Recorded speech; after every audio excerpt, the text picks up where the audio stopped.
Good morning friends. हमारा income from salary chapter चल रहा था। ये हमारी वीडियो जो है 18 वीडियो है। इसमें अभी हमारा जो चैप्टर चल रहा था इनकम फ्रॉम सैलरी, इसमें अभी तक हम जो है इनकम फ्रॉम सैलरी का मीनिंग हम पढ़ चुके थे और क्या कौन सी सैलरी टैक्सेबल होती है, सैलरी में क्या क्या शामिल होता है हमने ये देख चुके थे। अब जो इसमें जो बेसिक सैलरी तो हमें नॉर्मली दी होती है कि पर मंथ के हिसाब से दी होती है। फिर होता है आपका अलाउंसेस। अलाउंसेस को हम पूरा डिटेल में पढ़ चुके थे, एक एक अलाउंसेस हमने अच्छे से जानकारी ली थी। सारे अलाउंसेस के रूल हमने याद होने चाहिए। अलाउंसेस हमने 3 प्रकार के पढ़े थे, फुली टैक्सेबल और जो है पार्ट और जो टैक्सेबल अप टू द समय स्पेसिफाइड लिमिट और अगर फुली एग्जेम्प्ट। तो ये हमने अलाउंसेस पढ़े थे, वो हमने पढ़ ली। तो अब जो हमारी जो बात आ रही है परक्यूजेट्स की आ रही है। प्रॉफिट इन लिeu ऑफ सैलरी का हमें पढ़ने की जरूरत नहीं, क्योंकि इसका जो अमाउंट होगा वो दिया होगा कि प्रॉफिट इन लिeu ऑफ सैलरी की अमाउंट कितने है, वो डायरेक्ट हम इसको ऐसे ही एज इट इज हम ऐड कर लेंगे। लेकिन जो मेन चीज़ पढ़ने वाली है अभी ये परक्यूजेट्स। हमने ये अलाउंसेस पढ़े थे, अब हम जो है परक्यूजेट्स पढ़ेंगे। क्लियर है, इस बात का ध्यान रख लेना। परक्यूजेट्स पढ़ेंगे। परक्यूजेट्स का हमने नोट्स वगैरह तैयार किए हैं, तो उसमें हम दिखाएंगे आपको। तो फ्रेंड्स, ये हमारा परक्यूजेट्स का हमारा पहला रूल होगा। परक्यूजेट्स का मतलब फैसिलिटी। परक्यूजेट्स का मतलब फैसिलिटी होती है, मतलब जो एम्प्लॉय हो जा है, एम्प्लॉय जो है एम्प्लॉयर के द्वारा जो है कुछ फैसिलिटी दी जाती है उसको, रहने की, आने जाने की, खाने पीने की फैसिलिटी वगैरह दी जाती है, गाड़ी की फैसिलिटी दी जाती है। जो हमारा पैसा कैश में नहीं मिलता बल्कि वो फैसिलिटी के रूप में मिलता है, तो वो भी आपका टैक्सेबल होता है। क्लियर है। तो अब हम जो परक्यूजेट्स पढ़ रहे हैं फैसिलिटी के बारे में, तो सबसे पहले हम पढ़ रहे हैं रेंट फ्री हाउस। ये रेंट फ्री हाउस का इसमें काफ़ी रूल हैं। जरा हमें सारे रूल हमें देखने हैं, लर्न करने हैं, एक एक करके लर्न करना है। सारे रूल हमें ध्यान रखना है, कोई भी कंफ्यूजन नहीं होनी चाहिए किसी भी तरह की, क्योंकि एग्जाम में कोई सा भी क्वेश्चन आपका आ सकता है। कोई सी भी रेंट फ्री हाउस के लिए कोई भी क्वेश्चन आ सकता है। पहले हमारे रेंट फ्री हाउस में पढ़ते हैं, हमारे 2 रूल होते हैं इसमें। 2 फ्री RFH, ये जो RFH है, ये जो लिखा ना RFH RF, 2 तरह के होते हैं यहाँ पर। एक होता अनफर्निश्ड, एक होता फर्निश्ड। क्लियर है। अनफर्निश्ड में क्या होगा? अनफर्निश्ड का मतलब बस रहने के लिए मकान दिया जाएगा, कमरा दिया जाएगा, मकान दिया जाएगा जिसमें किसी भी तरह की कोई सुविधा नहीं होगी। फर्निश्ड का मतलब इसमें जो है सारी सुविधा होगी, मतलब फर्निश्ड का मतलब सुविधा होती है। तो सुविधा के रूप में हम फर्नीचर ही पढ़ते हैं, यानी कि फर्नीचर के बिना मकान दिया हुआ है और फर्नीचर के साथ मकान दिया हुआ है। तो फर्निश्ड का मतलब ये हो गया कि फर्नीचर के साथ जो है मकान हमें रहने के लिए दिया हुआ है, और जो है अनफर्निश्ड का मतलब हो गया बिना फर्नीचर के हमें जो है रूम मिला हुआ है। क्लियर है, रूम या मकान मिला हुआ है। तो अभी हम जो पढ़ रहे हैं पहले फॉर गवर्नमेंट एम्प्लॉय के लिए हम पढ़ेंगे। क्लियर है। फॉर गवर्नमेंट एम्प्लॉय के लिए क्या होगा? गवर्नमेंट एम्प्लॉय जो जितने भी गवर्नमेंट एम्प्लॉय होंगे उनके लिए अनफर्निश्ड रेंट फ्री हाउस की value certain amount has been given. कुछ अमाउंट दी होगी, सर्टेन अमाउंट दी होगी, उसमें बता दिया जाएगा कि इतनी अमाउंट जो है इसकी अनफर्निश्ड हाउस की आपकी वैल्यू है। क्लियर है। सबसे पहले हमारे पास रेंट फ्री हाउस की वैल्यू होती है अनफर्निश्ड। अगर जो इसमें डेप्रिसिएशन ऑफ फर्नीचर, जो फर्नीचर में हमें दिया हुआ है यूज़ करने के लिए, उसका डेप्रिसिएशन ऑफ फर्नीचर जोड़ देते हैं, या फिर फर्नीचर को किराए पे लिया हुआ है किस एम्प्लॉयर ने किराए पे लेकर के हमें दे रखा है, तो उसका रेंट ऑफ फर्नीचर हम जोड़ देंगे। क्लियर। या तो डेप्रिसिएशन ऑफ फर्नीचर जुड़ेगा या फिर रेंट ऑफ फर्नीचर जुड़ेगा। इसमें जुड़ जाएगा इस अनसर्टेन की अमाउंट में, अनसर्टेन रेंट फ्री हाउस में जुड़ जाएगा, तो आपका आ जाएगा फर्निश्ड आ जाएगा। क्लियर है। ये आपका फर्निश्ड RFH आ जाएगा निकल करके। क्लियर है। अगर जो इसमें हम लेस अमाउंट करते हैं, अमाउंट रिसीव्ड फ्रॉम एम्प्लॉय, यदि एम्प्लॉय से कुछ पैसा लिया जा रहा है, तो ये फिर इसका नाम बदल के हो जाएगा कंसेशनल इन रेंट। RFH का पॉइंट जो होगा आपका, RFH का पॉइंट आपका माना जाएगा फिर आपका कौन सा? कंसेशनल इन रेंट। कंसेशनल इन रेंट तभी होगा जब अमाउंट रिसीव्ड फ्रॉम एम्प्लॉय से कुछ पैसा लिया जाएगा, कर्मचारी से कुछ पैसा लिया जा रहा है, इस फैसिलिटी के बारे में कुछ पैसा लिया जा रहा है, तो वो हमारा कंसेशनल में आ जाएगा। ध्यान रख लेना, गवर्नमेंट एम्प्लॉय के लिए अनफर्निश्ड की वैल्यू ये होगी जो दी होगी। फर्निश्ड की निकालनी है तो डेप्रिसिएशन ऑफ फर्नीचर या फिर रेंट ऑफ फर्नीचर हम ऐड कर देंगे, तो हम फर्निश्ड की आ जाएगी RFH की वैल्यू। अगर जो हम कंसेशनल का होगा तो उसमें अमाउंट रिसीव फ्रॉम एम्प्लॉय से कुछ पैसा लिया जा रहा होगा एम्प्लॉयर के द्वारा, वो हम माइनस कर देंगे, तो फिर कंसेशनल रेंट आ जाएगा। क्लियर। ये हमारा परक्यूजेट्स का पहला पॉइंट हमारे रेंट फ्री हाउस के लिए, रेंट फ्री हाउस में है फॉर गवर्नमेंट एम्प्लॉय के लिए। क्लियर। अब हम देखेंगे प्राइवेट एम्प्लॉय के लिए। एक एक रूल को हमें ध्यान से देखना है, कोई कंफ्यूजन नहीं होनी चाहिए। अभी तक हमने गवर्नमेंट रेंट फ्री हाउस को पढ़ा था हमने किसके लिए? गवर्नमेंट एम्प्लॉय की। अब हम पढ़ते हैं अदर एम्प्लॉयज, यानी कि गवर्नमेंट एम्प्लॉय के अलावा, अदर देन गवर्नमेंट एम्प्लॉय के अलावा जो भी एम्प्लॉय होंगे प्राइवेट एम्प्लॉय के लिए हम पढ़ रहे हैं। क्लियर। तो यहाँ पे पहला पॉइंट आता है, पहला जो रेंट फ्री हाउस की वैल्यू दी जाएगी वो जनसंख्या के बेस पे होगी। जनसंख्या के बेस मतलब employer is owner of a house. यदि ये पहला कंडीशन आती है जब एम्प्लॉयर जो है मकान का स्वामी होगा। यदि एम्प्लॉयर मकान का स्वामी है, क्लियर, और वहां की जनसंख्या आधार पर उसकी वैल्यू दे रखी है, तो क्या होगा, पहला देखेंगे, पहला ए बी सी 3 पॉइंट होंगे। Population is more than the 25 lakh, जहां वो एम्प्लॉय रह रहा है, जहां उसको रेंट फ्री हाउस की फैसिलिटी दे रखी है। अगर जो वहाँ की जो लोकेलिटी की जो आपकी पॉपुलेशन होगी 25 लाख से ज्यादा होगी, तो उसका हम लेंगे 15% ऑफ सैलरी। ध्यान रख लेना, अगर जो पॉपुलेशन 25 लाख से ज्यादा होगी तो 15% ऑफ सैलरी लेंगे। अगर जो पॉपुलेशन जो होगी 10 लाख से ज्यादा होगी लेकिन 25 लाख से कम होगी, पॉपुलेशन इज जो है more than the 10 lakh and is less than the 25 lakh. यदि जो 25 लाख से कम हो लेकिन 10 लाख से ज्यादा है, तो उस पॉपुलेशन होगी जहां पे वो रहता है उस एरिया की, तो वहां पर 10% ऑफ सैलरी लिया जाएगा। यदि पॉपुलेशन जो है 10 लाख से कम होगी तो वहाँ 7.5% ऑफ सैलरी लिया जाएगा। क्लियर। तो ये जो होगी हमारी, ये वैल्यू आएगी किसकी, अनफर्निश्ड की। ये जो वैल्यू आएगी हमारी अनफर्निश्ड की रेंट फ्री हाउस की वैल्यू आएगी। ध्यान रख लेना, ये जो भी आई इस रूल के अकॉर्डिंग आई या इसके किसी भी रूल के अकॉर्डिंग आई, तो हमारी यही अनफर्निश्ड रेंट फ्री हाउस की वैल्यू आएगी। क्लियर है। तो इसमें हम जोड़ देंगे क्या, depreciation of furniture, rent of furniture. ये जोड़ फर्निश्ड RFH का पॉइंट निकालने का तरीका एक ही है, यही तरीका है। डेप्रिसिएशन फर्नीचर जोड़ेंगे या फिर हम जोड़ेंगे रेंट ऑफ फर्नीचर, तो आ जाएगी आपकी क्या, फर्निश्ड रेंट फ्री हाउस की वैल्यू हो जाएगी। ठीक है। तो इसमें से ये चीज ऐड कर देंगे, रेंट डेप्रिसिएशन ऑफ फर्नीचर या रेंट ऑफ फर्नीचर, तो आ जाएगी हमारे फर्निश्ड रेंट फ्री हाउस की। क्लियर। फिर ऐसे ही उसमें हम यदि लेस कर देते हैं amount receipt from employee, employ से कुछ पैसा मिल रहा है, अमाउंट रिसीट फ्रॉम एम्प्लॉय से कुछ पैसा मिल रहा है, तो हम वो लेस कर देंगे, तो कंसेशन इन रेंट आ जाएगा। देखो अनफर्निश्ड और फर्निश्ड और कंसेशन भी पीछे भी आया था, लेकिन वो गवर्नमेंट एम्प्लॉय के लिए था, वो रूल गवर्नमेंट एम्प्लॉय के लिए था, लेकिन ये रूल जो है प्राइवेट एम्प्लॉय के लिए मैं आपको बता रहा हूँ। क्लियर। तो अब बात करते हैं जो हमारे जो सैलरी है 10% ऑफ सैलरी, जो हमने अभी पढ़ा है 10% ऑफ सैलरी, 15% ऑफ सैलरी या 7.5% ऑफ। ये सैलरी, इस सैलरी का मतलब क्या था, जैसे हमने HRA में हमने पढ़ा था इनकम, जो हमने 10% ऑफ सैलरी या फिर 40% या 50% ऑफ सैलरी हमने पढ़ा था इनकम फ्रॉम HRA के पॉइंट में, हाउस रेंट अलाउंसेस में। तो उसका जो मीनिंग ऑफ सैलरी थी हमारे basic salary plus D and in condition plus 10% of commission. ऐसे इसका थोड़ी अलग है। क्लियर है।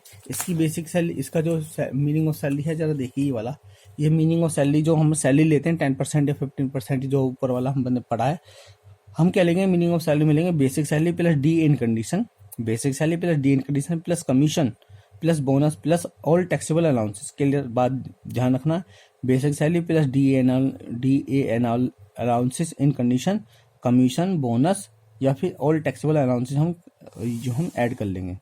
ठीक है। क्लियर। अब एक बात ध्यान रखनी है, यदि जो है कोई इन्फॉर्मेशन नहीं दी हुई है, अगर जो मकान जो है हाउस ओनर, मकान मालिक का जो एम्प्लॉयर है वो मकान का मालिक है और कोई इन्फॉर्मेशन नहीं दी हुई, किसकी इन्फॉर्मेशन नहीं दी हुई है, पॉपुलेशन की कोई इन्फॉर्मेशन नहीं दी हुई, तो ध्यान रख लेना, तो वहां सीधा हम लेंगे 15% ऑफ सैलरी लेंगे, अनफर्निश्ड की वैल्यू आ जाएगी वो। अगर जो इसमें हम डेप्रिसिएशन जोड़ देंगे, डेप्रिसिएशन रेंट ऑफ फर्नीचर जोड़ देंगे तो फर्निश्ड की आ जाएगी।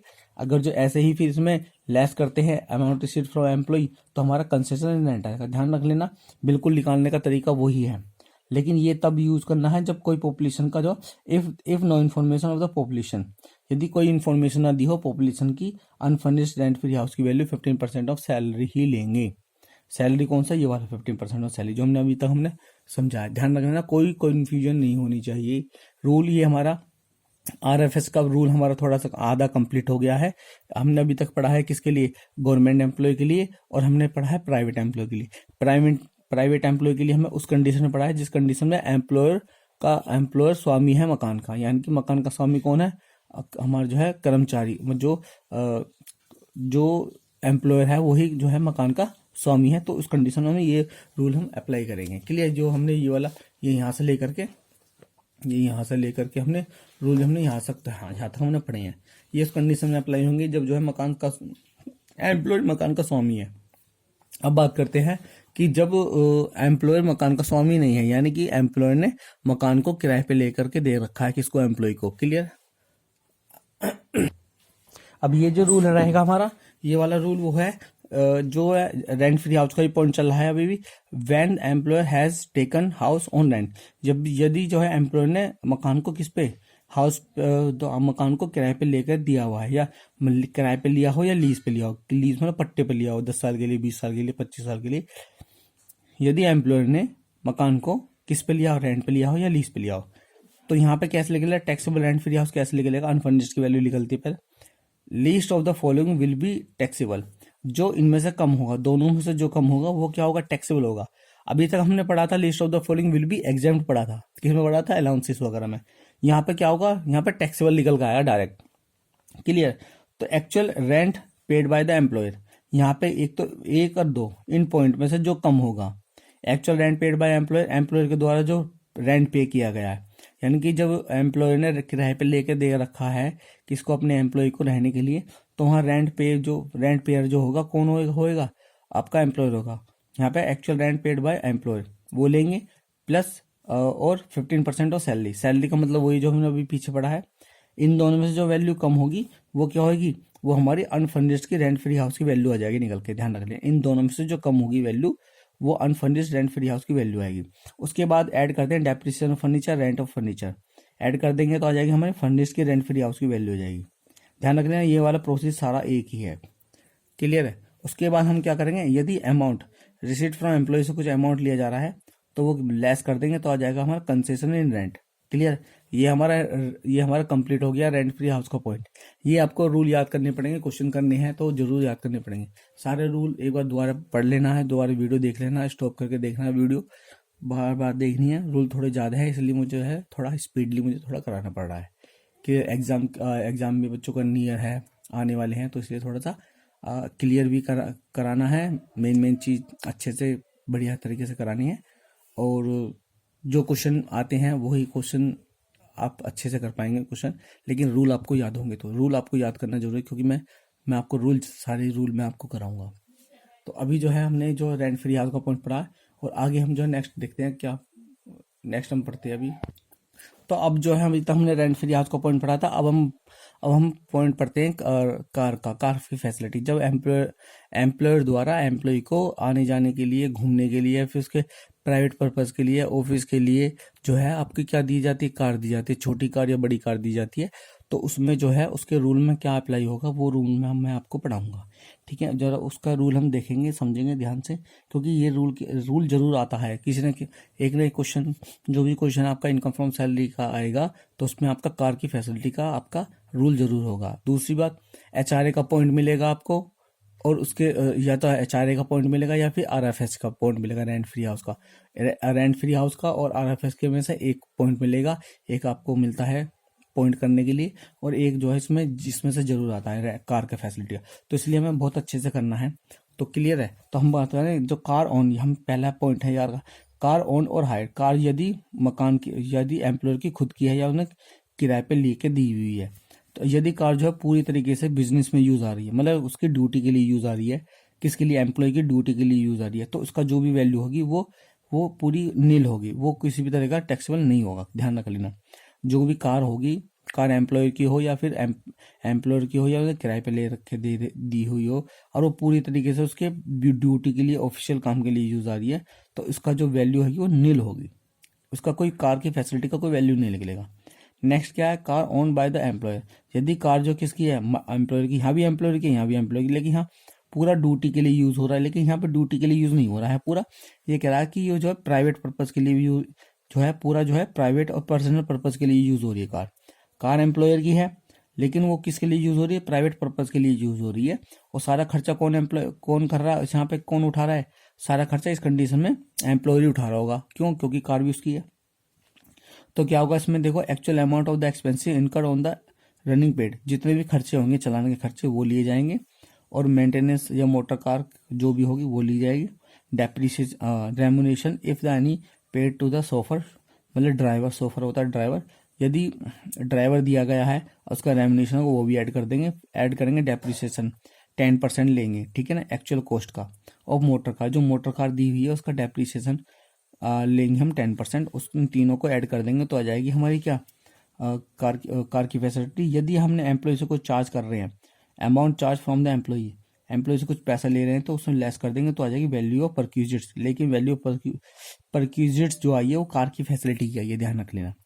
तो ध्यान, हमने ये वाला पॉइंट पढ़ा है कौन सा, जब कार जो है मालिक की है, एम्प्लॉयर की है, और उसने जो है प्राइवेट पर्पज के लिए एम्प्लॉय को दे रखी है पूरे परमानेंट, मतलब पूरे तरीके से, और खर्चे कौन उठा रहा है, एम्प्लॉयर उठा रहा है। तो उसमें जितने भी खर्चा लगेगा, खर्चा रेमुनेशन ड्राइवर का खर्चा, कार चलाने का खर्चा, ड्राइवर का खर्चा, और डेप्रिसिएशन ऑफ मोटर कार का जो होगा वो हम ऐड कर लेंगे। और यदि माइनस कर रहे हैं, अमाउंट चार्ज कर रहे हैं कोई एम्प्लॉय से, वो माइनस कर देंगे। क्लियर। अब नेक्स्ट पॉइंट है हमारा ये वाला, ये है car is taken on the lease. यदि कार जो है लीज पे लेके दी हुई होगी, ठीक है, और वो पूरी तरीके से पर्पज, प्राइवेट पर्पज के लिए यूज आ रही होगी, तो सिंपल वही है, बिल्कुल वही रहेगा ऊपर। जैसे यहाँ पे डेप्रिसिएशन लगाएगा, तो यहाँ पे डेप्रिसिएशन नहीं लगेगा, और बाकी रूल सारा वही रहेगा। क्लियर है। मेन आपका रूल ये है, फोर्थ आपका रूल मेन है ये वाला, ये आपका फोर रूल आपका ये मेन है। क्लियर। कार ऑन है, कार जो मालिक की है और हायर या किराए पे लेकर दे रखी है बाय द एम्प्लॉयर, एम्प्लॉय। मकान, कार मकान किराए, कार जो है मालिक की है, किराए पे लेके दे रखी होगी, या फिर किराए पे लेके दे रखी हो, या फिर मकान उसकी मालिक की खुद की कार हो। कार इज, कार जो है यहाँ पे देखो, अभी तक हमने पढ़ा था कार या तो पूरी तरीके से ड्यूटी में यूज हो रही हो, या पूरी तरीके से प्राइवेट यूज में हो रही हो। यहाँ पे क्या है, कार जो है एम्प्लॉयर की है, लेकिन किस में यूज हो रही है वो, कुछ भाग उसका ड्यूटी परफॉर्मेंस के लिए यूज हो रहा है, कुछ भाग उसका प्राइवेट पर्पज के लिए यूज हो रहा है। अच्छे से पढ़ सकते हैं आप भी। क्लियर है। ये वाला पॉइंट वो बताता है कार एम्प्लॉयर की है, और जो कार जो है दोनों में यूज हो रही है, बिजनेस उसमें कंपनी में भी यूज हो रही है, आने जाने में ड्यूटी परफॉर्म के लिए यूज हो रही है, फिर प्राइवेट पर्पज के लिए भी यूज हो रही है। तो इसमें दो कंडीशन है। स्मॉल कार होगी तो उसका क्या होगा, 1800 रुपये पर मंथ लिया जाएगा। बड़ी कार होगी तो 2400 रुपये पर मंथ लिया जाएगा। अगर जो ड्राइवर भी दिया होगा तो 900 रुपये पर मंथ लिया जाएगा। ध्यान रख लिया, ड्राइवर का जो भी सैलरी होगी 900 रुपये पर मंथ होगी, कुछ नहीं बोलेगा तो 900 रुपये पर मंथ लिया जाएगा। तो इन तीनों को ऐड कर देंगे तो हमारी कार की फैसिलिटी आ जाएगी। छोटी कार है, बड़ी कार है, छोटी कार दी होगी या फिर बड़ी कार दी होगी, ठीक है। छोटी कार के लिए 1800 रुपये पर मंथ, बड़ी कार के लिए 2400 रुपये पर मंथ, और ड्राइवर के लिए 900 रुपये पर मंथ, दोनों ही कंडीशन में। ये बात है, ये वाली कंडीशन कौन सी है, जब कार कार जो मालिक की है या उन्हें किराए पे लेकर दी हुई है। क्लियर। अब हम बात करते हैं, यदि कार जो है, कार एम्प्लॉयर की है, कार किसके, एम्प्लॉयर के, लेकिन खर्चे कौन उठा रहा है, खर्चे रनिंग के प्राइवेट पर्पज के वो बंदा खुद उठा रहा है। कौन उठा रहा है, एम्प्लॉय खुद उठा रहा है। यहाँ पे जो था, यहाँ पे बिजनेसमैन ऊपर जो है, बिजनेसमैन उठा, जो एम्प्लॉयर था वही सारे खर्चे उठा रहा था यहाँ। क्लियर। और यहाँ पे जो है वो प्राइवेट पर्पज के लिए खर्चे वो खुद उठा रहा है। तो हमें देखना पड़ेगा कौन सी कंडीशन लग रही है। छोटी कार के लिए 600 रुपये पर मंथ, बड़ी कार के 900 रुपये पर मंथ, और ड्राइवर होगा तो उसके लिए 900 रुपये पर मंथ। क्लियर है। ये हमारा जो है, ये हमारा जो कार का पॉइंट हमने पढ़ा है, ध्यान से अच्छे से रूल याद होना जरूरी है। अच्छे से डिटेल में थ्योरी आपको दिख रही है, ये अच्छे से यहाँ से लेकर के, ये यहाँ से लेकर के आपकी ये यहाँ से लेकर के आप अच्छे से इसका स्क्रीनशॉट ले सकते हैं, पढ़ सकते हैं, और अच्छे से आप इसको याद हम कर सकते हैं। क्लियर है। ये यहाँ से लेकर के नीचे तो यहाँ तक पूरा, यहाँ तक आप इसको पॉइंट हम याद कर सकते हैं। क्लियर। तो ये कार की फैसिलिटी का पॉइंट हमारा हो गया। हमारे 2-4 रूल और रह रहे हैं, उसके बाद हम जिसके क्वेश्चन में स्टार्ट करेंगे। और आगे हम देख रहे थे फैसिलिटी क्या, स्वीपर की फैसिलिटी ऑफ स्वीपर की, गार्डनर की, या वॉचमैन, या और या पर्सनल अटेंडेंट, या कोई इसको पर्सनल अटेंडेंट, ये कुछ फैसिलिटी दे रखी होगी। जितनी इनकी सैलरी बन रही है वो सारी की सारी क्या होगी, वो आपकी वैल्यू ऑफ परक्यूजिट्स मानी जाएगी। किसके लिए, इन चीज़ों के लिए। स्वीपर, गार्डनर, वॉचमैन, जो भी इनकी अमाउंट दी होगी वो हम एज इट इज को ले लेंगे। इसमें कोई कंफ्यूजन वाली बात नहीं होनी चाहिए। क्लियर है। अब आगे हम पढ़ते हैं क्या, फैसिलिटी ऑफ द गैस की। और यहाँ पे आगे हमारा ये वाला, ये हमारा ये बाकी हमारा जो है आप पढ़ सकते हैं ये सब चीज़ें। हाँ, फिर आपकी फैसिलिटी और गैस की, इलेक्ट्रिसिटी और वाटर की होगी। तो जो भी खर्चा बनेगा इलेक्ट्रिसिटी का, गैस का या वाटर का, वो सारा का सारा क्या होगा, टैक्सेबल। वो सब परक्यूजिट्स में टैक्सेबल होगा। यदि एम्प्लॉय से कुछ पैसा ले रहे हैं तो वो माइनस हो जाएगा बस, और बाकी की हमारी वैल्यू ऑफ क्या आ जाएगी, हमारी वाटर की या गैस की या इलेक्ट्रिसिटी पावर की क्या आ जाएगी, फैसिलिटी आ जाएगी। अब हम बात करते हैं एजुकेशन फैसिलिटी की। क्लियर है। अब एजुकेशन फैसिलिटी का ध्यान रख लेना। यदि जो है एम्प्लॉयर का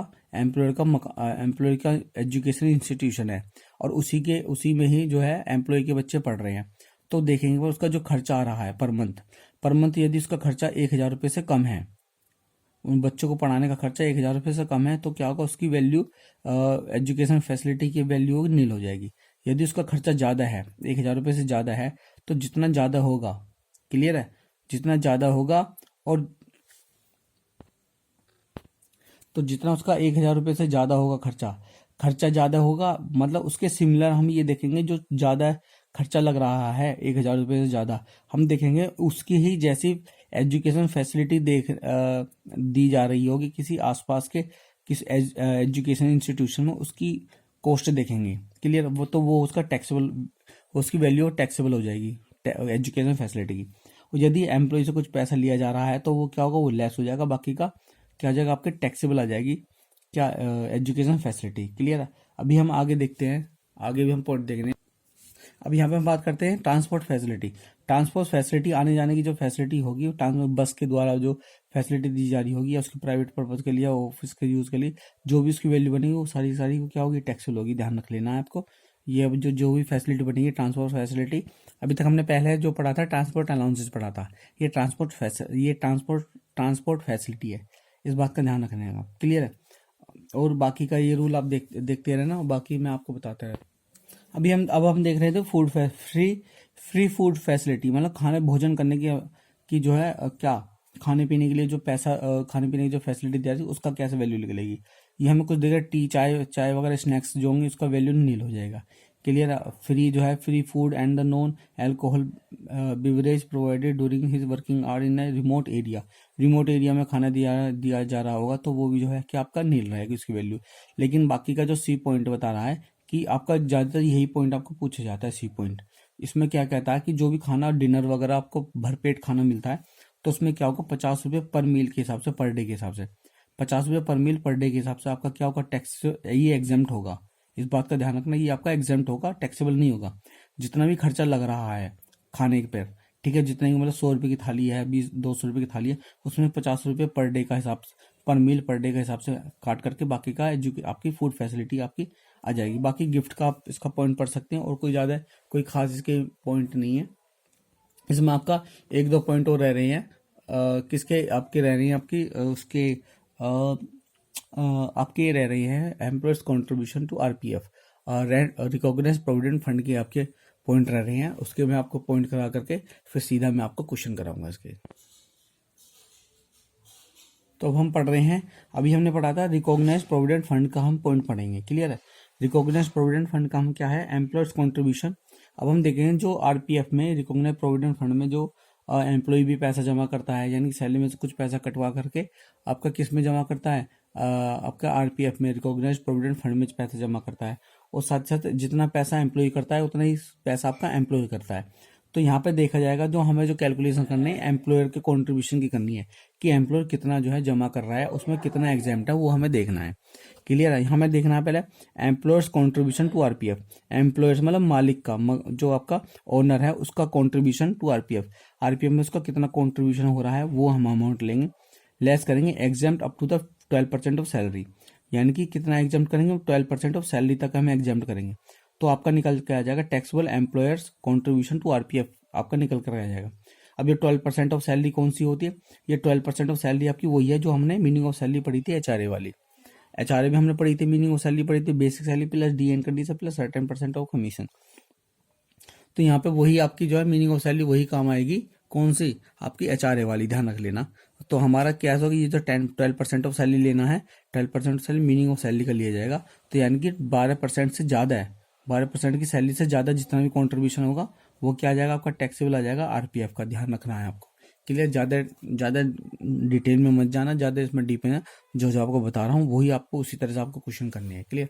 अब हम पढ़ रहे हैं कि हमारे जो आरपीएफ का है, ये हमारा कॉन्ट्रीब्यूशन हुआ, ये तो हमारा टैक्सेबल हो गया कि 12% से ज़्यादा जितनी भी अमाउंट होगी उसका हम ये पढ़ रहे हैं जो टैक्सेबल हो जाएगा। अब हम पढ़ रहे हैं जो आरपीएफ पे जो इंटरेस्ट भी लगता है, जो हम पैसा जमा करते हैं, एम्प्लॉयर जमा करता है, उस पर इंटरेस्ट भी लगता है, क्लियर है। तो उसका हम देखते हैं पॉइंट। तो ये आपका हमारा जो उसका जो हमारा पॉइंट हो गया, ये तो आरपीएफ का हमने ऊपर पढ़ लिया था। अब आएगा interest on RPF, interest on RPF जो रिकॉग्नाइज प्रोविडेंट फंड है, रिकॉग्नाइज प्रोविडेंट फंड पे जो इंटरेस्ट लगेगा वो कितना टैक्सेबल होगा, कितना एग्जेम्प्ट होगा, हमें वो पढ़ना है। इंटरेस्ट ऑन आरपीएफ हम देखेंगे, जितना भी लगा होगा हम वो लेंगे, लेस करेंगे exempt up to the 9.5% of deposit. जितना पैसा जमा किया गया है, जितना पैसा जमा किया गया है और 9.5% से ऊपर जितना भी रेट होगा, क्लियर है, जितना भी 9.5% से ऊपर होगा तो उतना वो टैक्सेबल हो गया, यानी कि 9.5% तक क्या होगा, एग्जेम्प्ट होगा, बाकी का टैक्सेबल हो गया। तो बाकी का आपका आ जाएगा, ये क्या आ जाएगा आपका, ये आपका टैक्सेबल आ जाएगा, ये आपका आएगा टैक्सेबल, टैक्सेबल आ जाएगा, टैक्सेबल इंटरेस्ट ऑन आरपीएफ, ध्यान रख लेना, taxable interest on RPF. Total amount देखेंगे कि टोटल अमाउंट इसकी कितनी है, माइनस करेंगे कितना, एग्जाम करेंगे अप टू 9.5% ऑफ सैलरी या डिपॉजिट का, ठीक है, माइनस कर देंगे इसमें, फिर आपका आ जाएगा क्या, टैक्सेबल रेंट फ्री हाउस जाएगा। अभी तक आपके जो हमारे क्वेश्चन हमने देखे हैं, रूल जितने भी हमने देखे हैं, इन 2 वीडियो में हमने फटाफट अपने रूल इनकम फ्रॉम सैलरी के जो पहला पोर्शन है आपके, इनकम फ्रॉम सैलरी का जो पहला पोर्शन है आपका, उसके सारे रूल हम देख चुके हैं अच्छे से। अब आगे जो है अगली वीडियो में हम इसके क्वेश्चन करेंगे, कम से कम एक वीडियो में 3 से 4 क्वेश्चन निपटाएंगे अच्छे से। फिर जो है दूसरी वीडियो में बात करेंगे, फिर दूसरी वीडियो में टफ क्वेश्चन करेंगे, फिर हम देखते हैं अभी आगे 2 से 3 वीडियो और आपकी बननी है, जिसके बाद ये आपका चैप्टर आपका कंप्लीट होगा। जितने भी आपके एग्जामिनेशन में क्वेश्चन पूछने वाले हैं या आने वाले क्वेश्चन हैं, इंपॉर्टेंट क्वेश्चन है, वो हम सब करा देंगे, क्लियर है इस वीडियो में। तो अभी तक जो इस वीडियो को जब तक आपने देखा है, जितने भी मैंने आपको रूल और रेगुलेशन बताए हैं, उनको हमें 2 बार से पीछे से देखना है, अच्छे से याद करना है, अच्छे से समझना है। जो हम अच्छे से हम पढ़ेंगे, याद करेंगे, तो ही जो है हम अपना इनकम टैक्स में हम बहुत अच्छे से हम कर पाएंगे। इनकम टैक्स मैंने आपको शुरू में बताया था, इसमें बस रूल और रेगुलेशन है। अगर जो आपके रूल और रेगुलेशन अच्छे से याद हैं, तो आप इनकम टैक्स बहुत आसानी से कर सकते हैं। इनकम फ्रॉम सैलरी का कोई भी क्वेश्चन आपका 10 मिनट से ज़्यादा नहीं लगेगा, लेकिन बशर्ते आपको उसमें जो है आपको जानकारी उसकी होनी चाहिए, उसको रूल्स और रेगुलेशन आपको पता होनी चाहिए।